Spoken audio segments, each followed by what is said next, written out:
Atenção, plenário. Eu consulto o plenário desta casa com relação à propositura do senador Rodrigo Hollenberg, em que pese não seja necessário, mas creio que pela transparência e pela relevância da matéria, fazermos votação nominal sobre o tema em ambas as comissões. Votação nominal e não votação simbólica, para ficar clara a posição. Eu indago aos senhores e senhoras senadores que estejam de acordo com votação nominal, que permaneçam como se encontram. E aqueles que não concordem, que se manifestem. Aprovada a votação nominal, faremos votação nominal em cada uma das comissões. Segunda propositura que gostaria de fazer ao plenário, para o bom andamento da casa. Gostaria de poder propor votação em bloco dos destaques de votação em separado, para que pudéssemos votar o texto a seguir. Se o plenário concorda em votação em bloco da aprovação dos requerimentos para votação em separado dos destaques, eu submeteria em bloco a votação dos destaques. Só para entender. Presidente, pela ordem.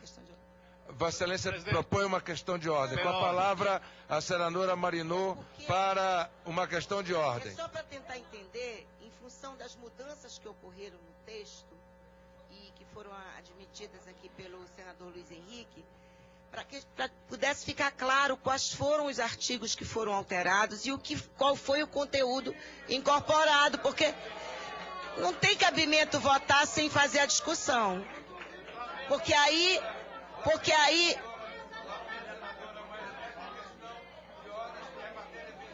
Não, eu não estou pedindo o recurso de não votar o texto, Excelência. Eu não estou pedindo o recurso de não votar. Eu não estou pedindo recurso, eu estou querendo saber o que eu vou votar. É diferente.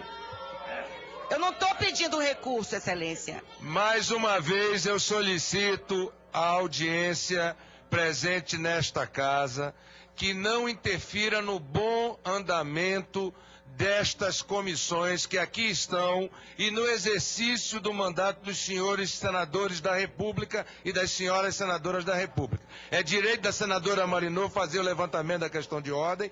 No entanto, repito a Vossa Excelência, esta é uma questão já vencida, porque o relatório já foi lido, já houve discussão da matéria, amplo debate da matéria, e nós estamos neste momento deliberando sobre a metodologia da votação dos destaques em separado.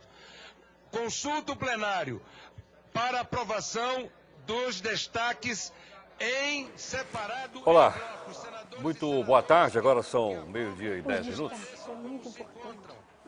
É muito importante, vamos os destaques. Os destaques, vamos ver. Se vão aprovar os destaques. Passaremos agora à votação nominal na comissão de Ciência e Tecnologia e na Comissão de Agricultura. Senadora Mariana, você me explica pra gente o que vai acontecer lá nessas reuniões. Bem, a senhora foi senadora?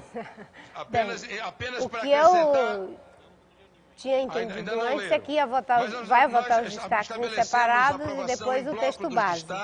Que serão estabelecidos os eu espero que dessa vez eles tenham aprovado a ideia de votar os destaques, pelo menos, porque na Comissão de Constituição e Justiça sequer permitiram aos senadores que tinham proposta de fazer os destaques para votar separadamente. Agora, enfim, quando baixou o áudio, eu não sei se aprovaram os destaques, mas me parece que sim, e vai ser votado o texto básico. Basílio, o que está acontecendo lá? Vamos para a votação nominal. Eles vão primeiro decidir se votam os destaques em bloco. Atenção, senhores e senhoras senadores. O que significa isso? Os destaques serão votados amanhã, no mesmo horário, a partir das 8h30 da manhã. Então, amanhã teremos os votação destaques dos serão destaques. votados amanhã. Foram aprovados em bloco os destaques de votação em separado e agora vamos à votação nominal na Comissão de Senadora, essa é a praxe ou não?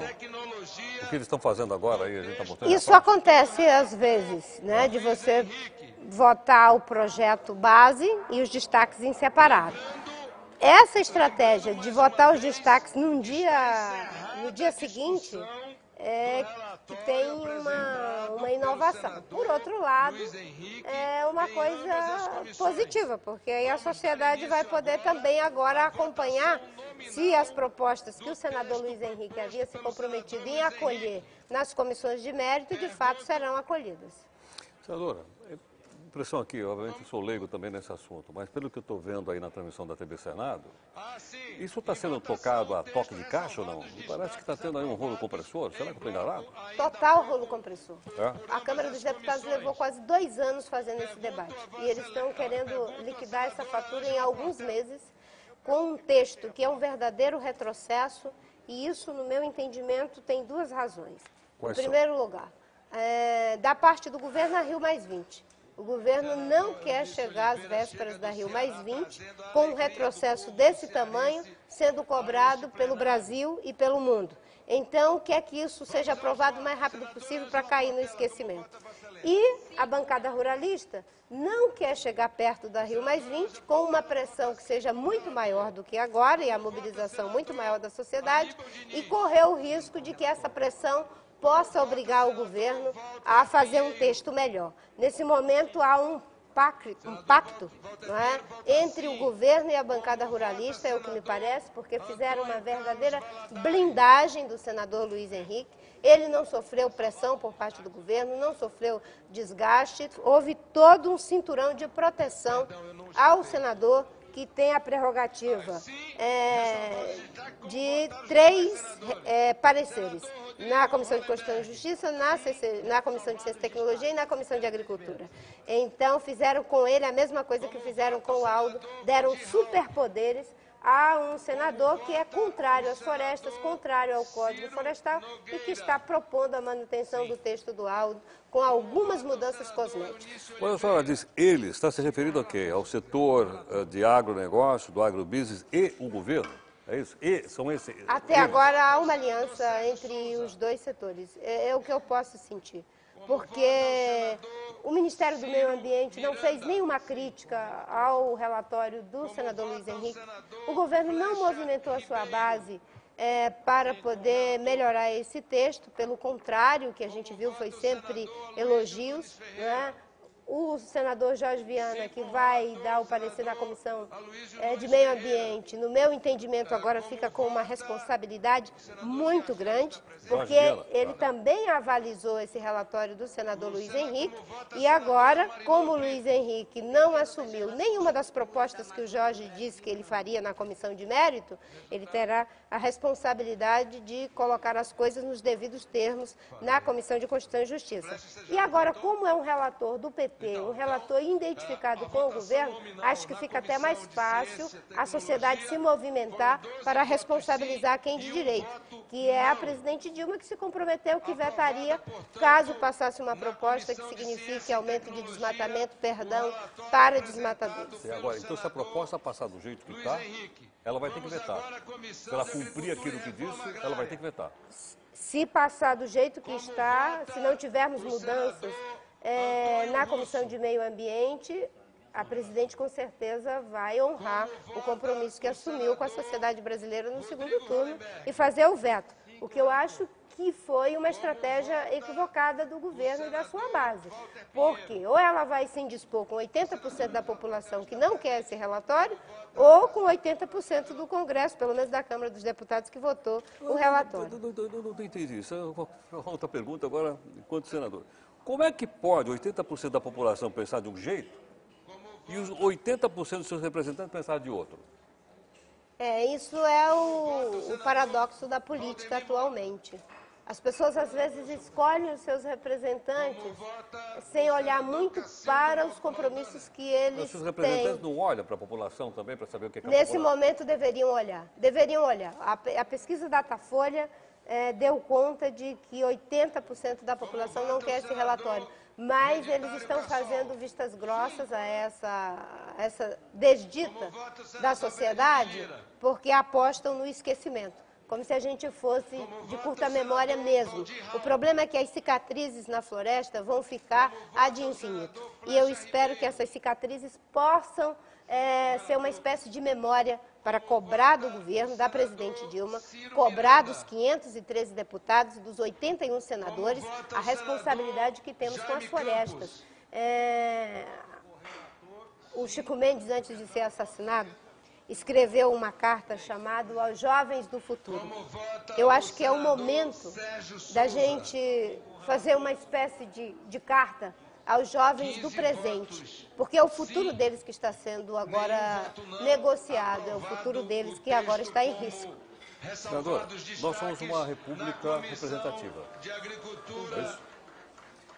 Onde estão outras entidades que poderiam atuar nessa república representativa que não necessariamente os deputados e senadores? Por exemplo, onde está a UNE? É uma boa pergunta. A UNE não está participando desse debate? Infelizmente não. Tem muitos estudantes que estão participando de forma independente, o CEA, a Universidade de Brasília tem uma quantidade enorme de pessoas que estão participando. Agora, infelizmente, a União dos Estudantes não está participando.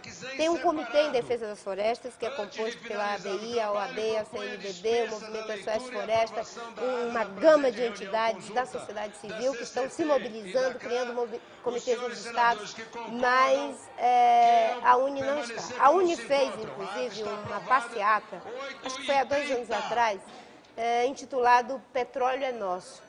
Deveria estar fazendo agora uma passeata, essa sim, as florestas são nossas. Essa era a passeata que os estudantes da UNE deveriam estar fazendo.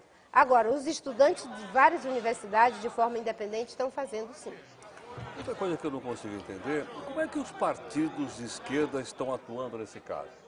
Eles estão se aliando com setores latifundiários?